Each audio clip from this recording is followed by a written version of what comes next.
বিষাক্ত সাপের ছোবল, বেনামাজির সাজা, এমনও তো হতে পারি জোহরে জানাজা তোমার, এমনও তো হতে পারি জোহরে জানাজা।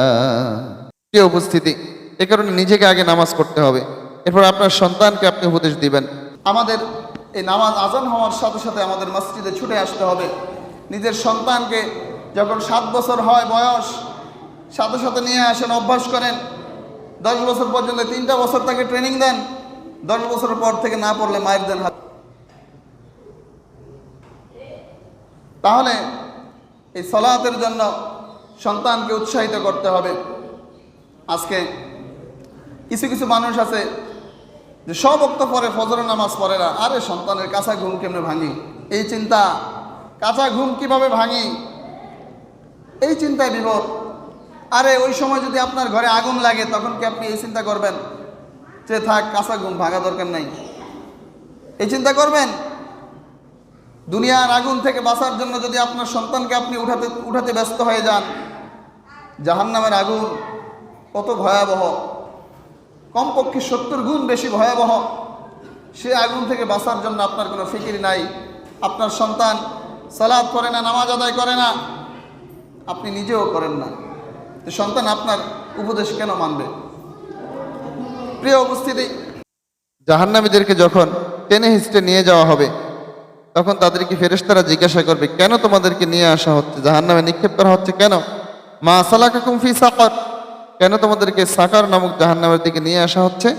তারা বলবে ক্বালু লাম নাকু মিনাল মুসাল্লিন, যে আমরা নামাজে ছিলাম না, আমরা নামাজে ছিলাম না। ফাওয়াইলুল লিল মুসাল্লিন আল্লাযীনা হুম আন সালাতিহিম সাহুন আল্লাযীনা হুম ইরাউন, অথবা নামাজ পড়লেও আমরা লোক দেখানো নামাজ পড়েছি, আমরা নামাজের মধ্যে উদাসীন ছিলাম, লোক দেখানো নামাজ আমরা পড়েছি। কাজে প্রিয় উপস্থিতি, আমাদের সালাত, আমাদের নামাজ পড়তে হলে আমাদের একমাত্র খুশুর সাথে বিনয়ী হয়ে আল্লাহ তাআলাকে রাজি খুশি করার জন্যই নামাজ আদায় করতে হবে এবং 5 ওয়াক্ত সালাত সময় মতো আমাদেরকে জামাতের সহিত আদায় করতে হবে। প্রিয় উপস্থিতি, এই নামাজের গুরুত্ব অনেক অনেক বেশি। ইচ্ছাকৃত কেউ যদি নামাজ ছেড়ে দেয় মনে যেন সে কুফরি করলো, আল্লাহ রাসূলের হাদিস। কাজেই এই নামাজের ব্যাপারে সাবধান হতে হবে। 5 ওয়াক্ত সালাত আমাদের সঠিকভাবে আদায় করতে হবে। এই কারণেই হযরত লোকমান হাকিম তার সন্তানকে এরপর নামাজের নসিহতটা করলেন যে, ওহে আমার কলিজার টুকরো সন্তান, আকিমিস সালাত, নামাজ প্রতিষ্ঠা করো, নামাজ প্রতিষ্ঠা করো, এটার মাধ্যমেই হচ্ছে শান্তি। আল্লাহ রাসূল সাল্লাল্লাহু আলাইহি সাল্লাম মদিনায় গিয়ে প্রথমেই বেলালকে বললেন, বেলাল আজান দাও, নামাজের প্রস্তুতি তৈরি করো, নামাজের মাধ্যমে আমাকে শান্তি দাও। আল্লাহ রাসূল শান্তি পেতেন নামাজের মাধ্যমে, এই নামাজ প্রতিষ্ঠার মাধ্যমে, জামাতের সহিত নামাজ আদায়ের মাধ্যমে। কাজেই সেই আল্লাহ রাসূলের উম্মত হয়ে আমরা যদি নামাজ ছেড়ে দেই, ইচ্ছাকৃত নামাজ ছেড়ে দেই, তাহলে কিভাবে আমরা নবীর উম্মত আমরা দাবি করতে পারি? তো এই বিষয়টি এত গুরুত্ব, এই কারণে গুরুত্বপূর্ণ বিষয়টি সামনে এনেছেন তিনি উপদেশের মধ্যে, যে বললেন, ইয়া বুনাইয়া আকিমিস সালাত, হে বৎস নামাজ আদায় করো, নামাজ প্রতিষ্ঠা করো, হে আমার কলিজার টুকরো সন্তান নামাজ প্রতিষ্ঠা করো। হযরত লোকমান হাকিমের 4 নং উপদেশ হলো ওয়া'মুর বিল মারুফ, সৎ কাজের আদেশ করো, সৎ কাজের আদেশ করো। আর 5 নং উপদেশ হলো ও নাহিয়া আনিল মুনকার, মন্দ কাজে বাধা দাও। সৎ কাজের আদেশ এবং মন্দ কাজে বাধা। আল্লাহ রাব্বুল আলামিন কালামে হাকিমে বলেন, কুনতুম খায়রা উম্মাতিন উখরিজাত লিন-নাস তা'মুরুনা বিল মারুফ ওয়া তানহাউনা আনিল মুনকার ওয়া তু'মিনুনা বিল্লাহ, যে তোমাদেরকে উত্তম জাতি হিসেবে প্রেরণ করা হয়েছে, তোমরা মানুষের মধ্যে গিয়ে সৎ কাজের আদেশ দিবে, মন্দ কাজে বাধা দিবে, এবং তোমরা আল্লাহ তাআলার উপর পূর্ণ ঈমান আনবে। তাহলে সৎ কাজে আদেশ, মন্দ কাজে বাধা, এই বিষয়গুলো আমাদের খেয়াল রাখতে হবে। প্রিয় উপস্থিতি, লোকমান হাকিমের 4 নং উপদেশ ছিল, লোকমান হাকিমের 4 নং উপদেশ ছিল সৎ কাজে আদেশ, এবং 5 নং উপদেশ ছিল মন্দ কাজে বাধা দেওয়া। এখন সৎ কাজে আদেশ, মন্দ কাজে বাধা দেওয়া, এটা দাওয়াতি কাজের মধ্যে পড়ে। আপনি কতটুকু ভদ্র ভাষায় এই দাওয়াতি কাজ করলেন, কতটুকু নম্র ভাষায় দাওয়াতি কাজ করলেন, আপনার ভাষা কতটুকু কোমল হলো, সেটার উপর ডিপেন্ড করবে সে আপনার কথা মানবে কি মানবে না, সে আপনার কথা মানবে কি মানবে না। কাজেই প্রিয় উপস্থিতি, দাওয়াতি কাজের ক্ষেত্রে আমাদের খেয়াল রাখতে হবে যে আমাদের ভাষাটা যাতে মাধুর্যপূর্ণ হয়। একজন দায়ীর আল্লাহ যিনি, তার গুণাবলী হচ্ছে যখন তিনি মানুষের কাছে দাওয়াতি কাজ করতে যাবেন তখন তার ভাষা হবে কোমল, তার ভাষা হবে নম্র। সে যদি বিতর্ক করে সেটা নম্র ভাষার মাধ্যমে করবে। প্রিয় উপস্থিতি, সৎ কাজের আদেশ, অসৎ কাজে বাধা দেওয়ার ক্ষেত্রে আল্লাহ রাসূল সাল্লাল্লাহু আলাইহি ওয়াসাল্লাম এর হাদিস, ক্বালা মান রাআ মিনকুম মুনকারান ফালিয়ুগাইয়িরহু বিয়াদিহি ফাইয়াসতাতি' ফাবিলিসানিহি ফাইন লাম ইয়াসতাতি' ফাবিকলবিহি ওয়া যালিকা দাফুল ঈমান। যে তোমাদের মধ্যে কেউ যদি দেখে যে কেউ কোনো মন্দ কাজ করতেছে, কোনো খারাপ কাজ করতেছে, ফালিয়ুগাইয়িরহু, সে যেন বাধা দেয়, বিয়াদিহি, তার হাত দ্বারা যাতে সে প্রথমে বাধা দেয়। হাতের শক্তি থাকতে হবে, ক্ষমতাবান হতে হবে, সেই শক্তি দিয়ে সে বাধা দিবে, প্রতিবাদ করবে, প্রতিবাদের প্রাচীর হয়ে দাঁড়িয়ে যাবে। ফাইন লাম ইয়াসতাতি', যদি তাতেও সে সমর্থ না হয়, ফাবিলিসানিহি, সে মুখ দ্বারা প্রতিবাদ করবে, প্রতিবাদী বক্তব্য দিবে, সভা করবে, সেমিনার করবে, মানববন্ধন করবে, বক্তব্য দিবে, বিভিন্নভাবে স্লোগানে সে প্রতিবাদ করবে, তার জিহ্বা দ্বারা, তার জবান দ্বারা, তার মুখ দ্বারা।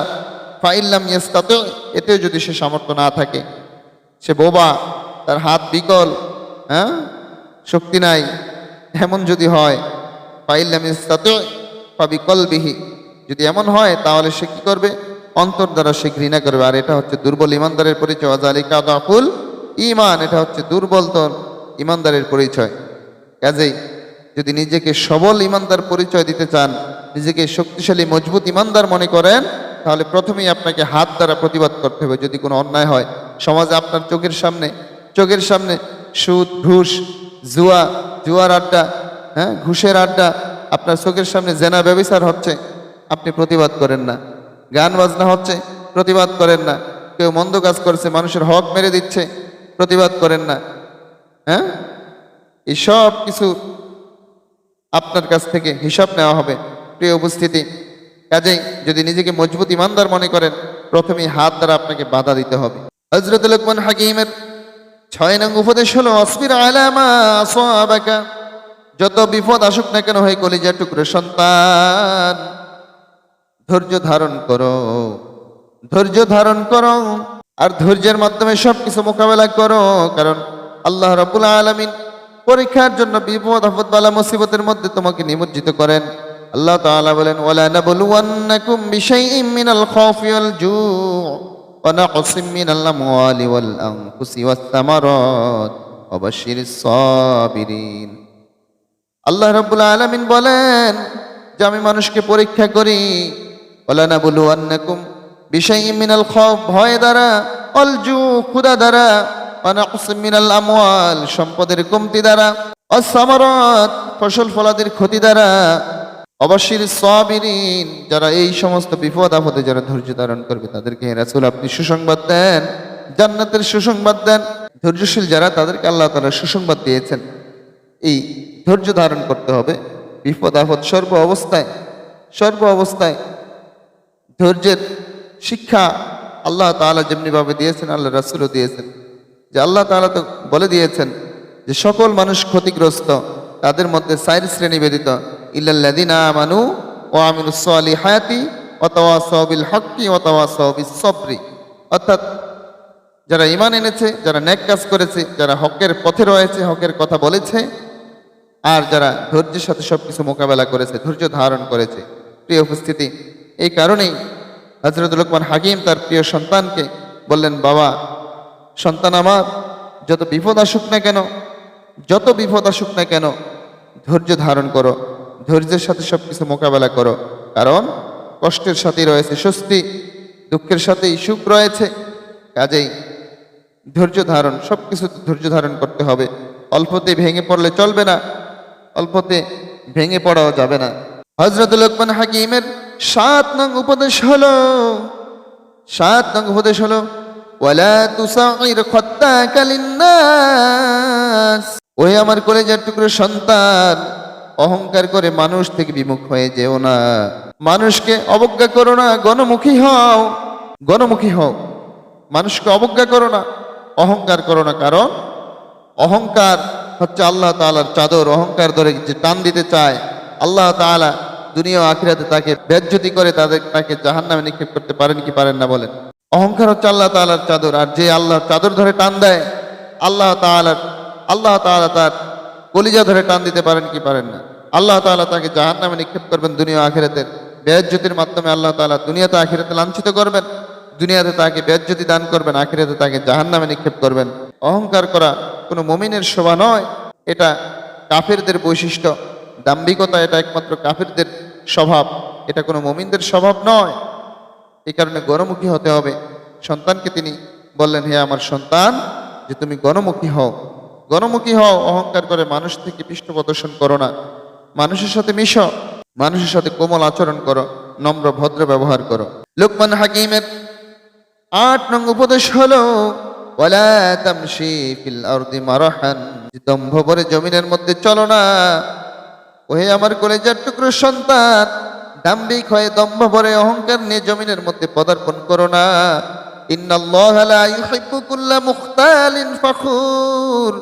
নিশ্চয় আল্লাহ তাআলা দাম্ভিক ব্যক্তিকে কখনোই পছন্দ করেন না, দাম্ভিক ব্যক্তিকে আল্লাহ তাআলা ভালোবাসেন না, দাম্ভিক ব্যক্তিকে আল্লাহ তাআলা পছন্দ করেন না। আল্লাহ রাব্বুল আলামিন সূরা ফুরকানের মধ্যে ঘোষণা করে দিয়েছেন রহমানের বান্দাদের বৈশিষ্ট্যে, ওয়াইবাদুর রহমানিল্লাযীনা ইয়ামশুনা আলাল আরদি হাওনা।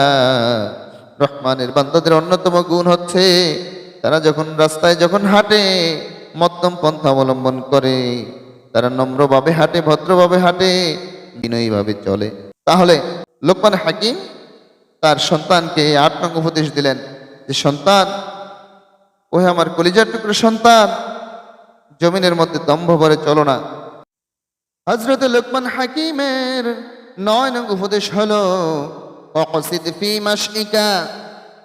ওহে আমার কলিজার টুকরো সন্তান, চলাফেরায়, আদব আখলাকে, কথাবার্তায়, সর্বকাজে মধ্যমপন্থী হও। ওয়াকসিদ ফি মাশইকা, মধ্যম পন্থা অবলম্বন করো। আল্লাহ তাআলা উম্মতে মুহাম্মাদীকে মধ্যমপন্থী জাতি হিসেবে আল্লাহ তাআলা পাঠিয়েছেন। উম্মাতাও ওয়াসাতাল লিতাকুনু শুহাদা। উম্মাতাও ওয়াসাতান, মধ্যমপন্থী জাতি হিসেবে আমাদেরকে পাঠানো হয়েছে। কাজেই যে কোনো কাজে, যে কোনো বিষয়ে মধ্যমপন্থী হতে হবে, মধ্যম পন্থা অবলম্বন করতে হবে। বাড়াবাড়িও না, ছাড়াছাড়িও না।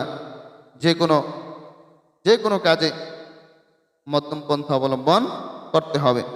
সন্তানকে তিনি আদেশ দিলেন, অকসিদ ফি মাশইকা, মধ্যমপন্থী হও, চরমপন্থী হও না, উগ্রপন্থী হও না, মধ্যমপন্থী হও।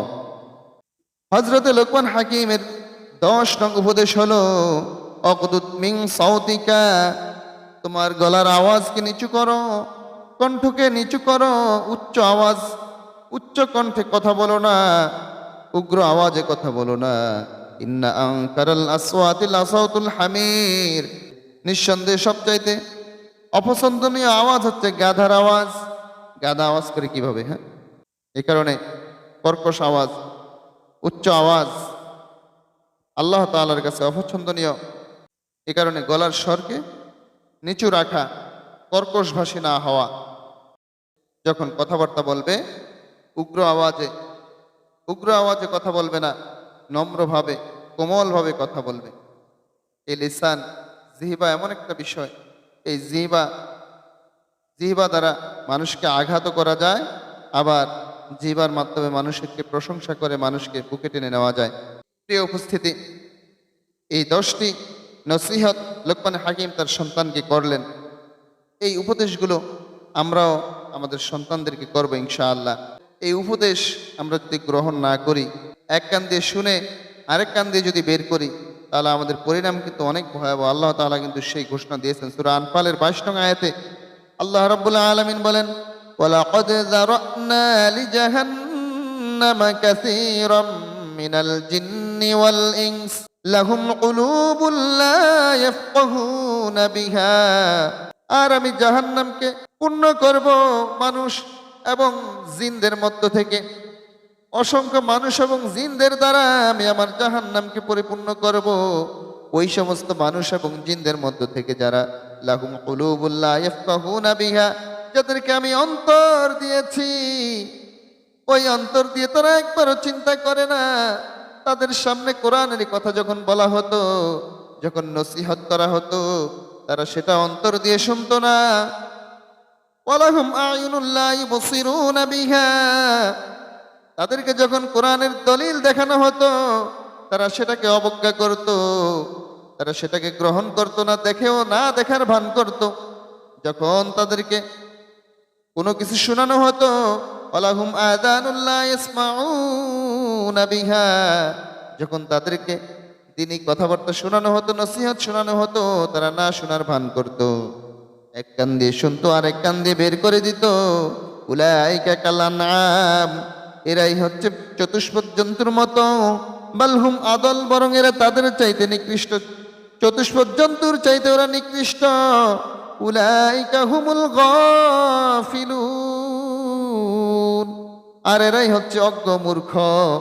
এই যে অন্তর দিয়ে আমরা আজকে শুনি না, চোখ দিয়ে দেখি না, অন্তর দিয়ে অনুধাবন করি না, চোখ দিয়ে দেখি না, কান দিয়ে শুনি না, আমাদের অবস্থা কিন্তু অতি ভয়াবহ হবে।